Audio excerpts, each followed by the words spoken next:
একটি মেয়ের যদি দুটি বিয়ে হয় তাহলে জান্নাতে কোন স্বামীকে পাবে? ওজুর সময় মেয়েদের মাথায় কাপড় থাকতে হবে কিনা? আমি মানসিকভাবে খুবই টেনশনে থাকি, সমাধান প্লিজ। কারোর সামনে পারফিউম দিয়ে গেলে গুনাহ হয়, কিন্তু লোশন দিয়ে গেলেও কি গুনাহ হবে? মেয়েদের ক্ষেত্রে চোখ এবং হাতের পাতা পর্দা করা কি জরুরি?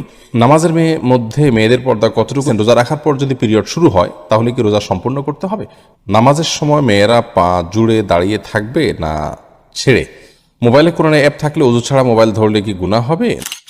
মাথা মাসে করা এবং পুনরায় পেছন থেকে হাত দিয়ে নিয়ে আসা সুন্নাহ, আর ইচ্ছা করে সুন্নাহ ত্যাগ করা মাকরুহ।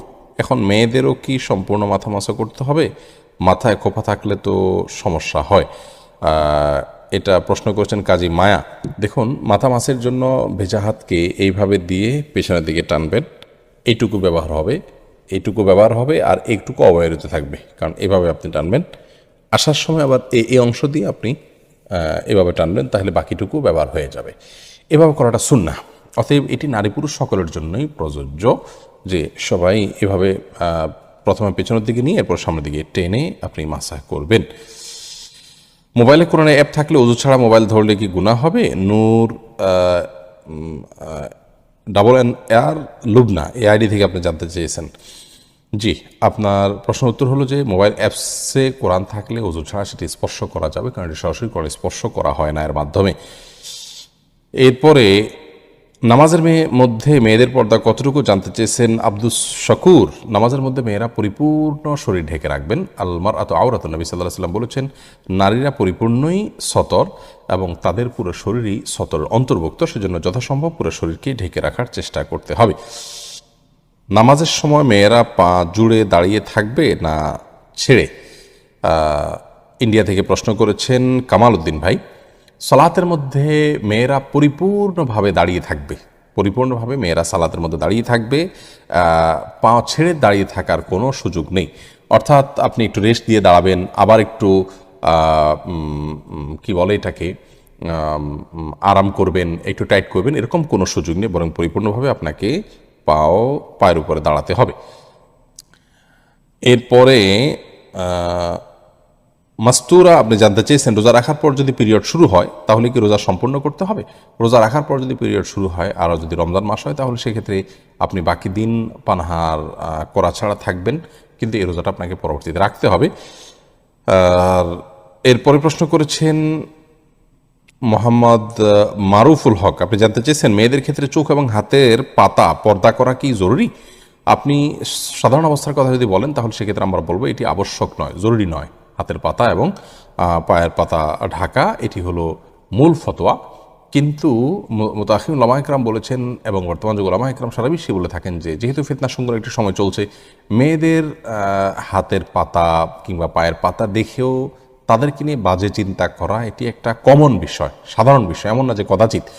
তো সেজন্য নিজের ব্যক্তিত্ববোধের জায়গা থেকে এগুলোকেও ঢেকে ঢুকে রাখাটাই হলো নিরাপদ। আর সালাতের মধ্যে এগুলো ঢেকে রাখা আবশ্যক নয়, বিশেষ করে হাতের কবজি থেকে নিয়ে উপরের অংশ পাতা যেটাকে বলি আমরা, এটা ঢেকে রাখা সালাতের মধ্যে আবশ্যক নয়। এরপরে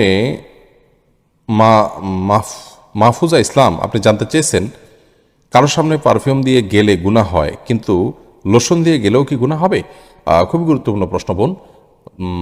পারফিউম হোক আর লোশন হোক, সুগন্ধি জাতীয় কোনো কিছু দিয়ে পরপুরুষের সামনে গেলে বা বাহিরে গেলে, এবং সেটি যদি অন্যের দৃষ্টি আকর্ষণ করে বা অন্যকে আপনার দিকে আকৃষ্ট করে, তাহলে সেক্ষেত্রে এটি গুনাহের কারণ হবে, হোক সেটা পারফিউম, হোক সেটা লোশন বা অন্য কোনো কিছু। এরপরে অবন্তী নীরা বোন, আপনি জানতে চেয়েছেন, আমি মানসিকভাবে খুবই টেনশনে থাকি, সমাধান প্লিজ। বোন, মানসিক অশান্তি দূর করবার জন্য সর্বপ্রধান উপায় হলো সালাত আদায় করা, 5 ওয়াক্ত সালাত আদায় করা এবং আল্লাহ রাব্বুল আলামিনের দিকে মনোনিবেশ করা। সালাতের মাধ্যমে আল্লাহর সাথে সম্পর্ক গাঢ় হয়, আল্লাহর সাথে সম্পর্ক ভালো হয়, এবং সালাত আমরা আদায় করব আল্লাহ রাব্বুল আলামিন সন্তুষ্টির জন্য। সালাতে যখন আপনি যাবেন আপনি সেখানে ইনশাআল্লাহ বিদিনিল্লাহ দেখবেন যে আল্লাহ রাব্বুল আলামিন আপনাকে মনের ভিতরে প্রশান্তি দান করবেন। সেই সাথে আল্লাহর জিকির, আলা বিযিকরিল্লাহি তাতমাইন্নুল কুলুব, আল্লাহ রাব্বুল আলামিন বলেছেন আল্লাহর জিকিরে মানুষের অন্তর প্রশান্ত হয়। অতএব আপনি বিশেষ করে তাহাজ্জুদের সালাত আদায় করবেন, আমরা এই পরামর্শ আপনাকে দিব। ভোর রাতে উঠে যদি আপনি তাহাজ্জুদের সালাত আদায় করেন, ইনশাআল্লাহ বিদিনিল্লাহ আপনার মনের মধ্যে প্রশান্তি আসবে। সেই সাথে আপনি যদি তাহাজ্জুদের সালাতে ভোর রাতে উঠে খুব গভীর রাতে বারাতে শেষ অংশে আপনি যখন দু রাকাত সালাত আদায় করবেন, তখন হাত তুলে আল্লাহর সাথে কথা বলবেন, সেজদায় গিয়ে আল্লাহর সাথে কথা বলবেন। এর মাধ্যমে আপনার মানসিক অশান্তি দূর হবে ইনশাআল্লাহ বিদিনিল্লাহ। আল্লাহর জিকির এবং স্মরণ বেশি করবেন, কোরআনে কারীম অর্থ সহকারে বোঝার চেষ্টা করবেন এবং তেলাওয়াত করবেন। ইনশাআল্লাহ বিদিনের মাধ্যমে আপনার মানসিক অশান্তি বা পেরেশানি দূর হবে ইনশাআল্লাহ বিদিনিল্লাহ। আহমদ শিশির জানতে চান, দিনদার স্বামী পাওয়ার জন্য কি বিশেষ কোনো আমল আছে?